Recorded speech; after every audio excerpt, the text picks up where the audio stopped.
नमस्कार. आज एक अत्यंत महत्त्वाचा विषय आपण सर्वांसमोर मांडतोय. विशेष करून वाशिम, अकोला आणि हिंगोली जिल्ह्यातील नागरिकांसाठी, रहिवाशांसाठी हा विषय महत्त्वाचा आहे. गेल्या वर्षी नॅशनल हायवे क्रमांक 161 तयार झालेला अकोला ते हैदराबाद असा महामार्ग आहे आणि वाशिमवरून जर आपल्याला नांदेडकडे, हैदराबादकडे, हिंगोलीकडे आपल्याला प्रवास करायचा असेल किंवा अकोल्याकडे प्रवास करायचा असेल तर या महामार्गाचा आपण वापर करतो. जेव्हा आपण अकोल्याकडे जातो तेव्हा मेडशी टोल नाक्यावर आपण 100 रुपये देतो, पण परत येताना नियमाप्रमाणे फक्त 55 रुपये त्यांना आपल्याकडून घेता येतात, कारण रिटर्न जी जर्नी आहे त्याच्यामध्ये फक्त 155 रुपये घेण्याचे त्यांना अधिकार आहे. तरी अनेक उदाहरणं समोर आलेले आहेत, अनेक तक्रारी माझ्यापर्यंत आलेल्या आहेत, जिथं त्यांनी 55च्या ऐवजी रिटर्न जर्नीमध्ये देखील 100 रुपये टोल वसुली केलेली आहे. फास्टॅग आहे, आपल्याला कळत नाही, आपण पुढे निघून जातो आणि हे पैसे आपल्याकडून चुकीच्या पद्धतीनं कापून घेतात. हे चुकीचं आहे, याची तक्रार मी त्यांच्याकडे केलेली आहे. अजून एक महत्त्वाचा विषय असा आहे की वाशिम जिल्ह्यातले जे गावं आहेत 20 किलोमीटर रेडियसमधले, त्यांना ते पासेस देत नाही आहेत. कायदा असा आहे की 20 किलोमीटरमधले जे गावं आहेत त्या गावातील रहिवाशांना पास यांना देणं बंधनकारक आहे, कारण ते रोज त्या रस्त्यावरून प्रवास करतात आणि रोजचे 150-200 रुपये त्यांच्याकडेून आकारणं, वसुली करणं हे चुकीचं आहे, कारण ते तेवढे पैसे रोज शहराकडे जात असताना देऊ शकत नाही. त्यामुळे त्यांच्यासाठी कायद्यामध्ये पासची तरतूद केलेली आहे. पण ठेकेदाराकडून वाशिम जिल्ह्यातले जे गावं आहेत, अनेक उदाहरणं, अनेक लोक माझ्यापर्यंत आलेले आहेत, अनेक तक्रारी आलेल्या आहेत की हा जो ठेकेदार आहे तो तिथं पास देत नाही आहे आणि आपल्या लोकांकडून ज्यांना ती सवलत उपलब्ध आहे त्यांच्याकडून देखील पूर्ण पैसे आकारले जात आहेत.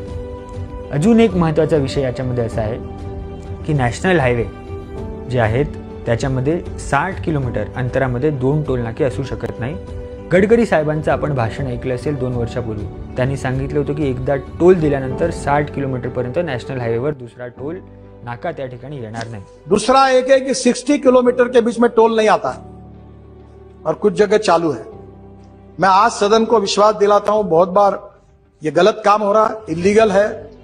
मैं बार बार कहता हूं पर पैसे मिलते इसलिए डिपार्टमेंट हाँ करते हो. अब मैं बता रहा हूं कि इसके बाद 3 महीने के अंदर 60 किलोमीटर के अंदर एक ही टोल नाका होगा, दूसरा होगा तो वो बंद किया जाएगा. क्योंकि लोगों को जरूर है कि हमें पैसा भी चाहिए, इसका मतलब लोगों को तकलीफ नहीं देनी चाहिए. मेडशी ते तोंडगाव याच्यामधलं जे अंतर आहे ते फक्त 50 किलोमीटर आहे. आता अपवादात्मक परिस्थितींमध्ये त्यांना तसं करता येतं. जर समोर घाट असेल तिथं टोल नाका त्या ठिकाणी उभारणं शक्य नाही, पण त्या प्रकारची परिस्थिती माझ्या माहितीप्रमाणे आपल्याकडे नव्हती आणि त्यांनी फक्त 50 किलोमीटर अंतरावर 60च्या ऐवजी त्या ठिकाणी टोल नाका सुरू केलेला आहे. यामुळे ही जी कायद्याची अवहेलना आहे, या पद्धतीची वागणूक ठेकेदाराकडून जी दिली जात आहे लोकांना चुकीची, आणि लोकांची जी लूट सुरू आहे, याला निश्चित आमचा या ठिकाणी विरोध आहे आणि गडकरी साहेबांकडे मी या विषयाची तक्रार केलेली आहे. त्यांच्या कार्यालयामध्ये मी बोललो आहे. बाकीचे जे लोक आहेत नॅशनल हायवेमधले त्यांच्याशी देखील मी संपर्क केलेला आहे आणि त्या सर्वांच्या निदर्शनास हा विषय मी आणून दिलेला आहे. जर त्यांनी याच्यामध्ये निर्णय घेतला आणि मला विश्वास आहे ते घेतील तर निश्चित लोकांची त्या ठिकाणी लूट थांबेल.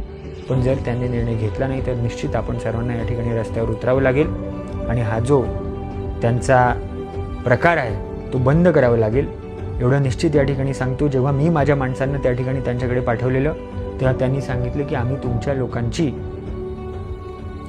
जी गाडी असेल किंवा ज्या तुमच्या गाड्या असतील त्यांच्याकडून टोल घेणार नाही, पण तुम्ही काही हा विषय उचलू नका.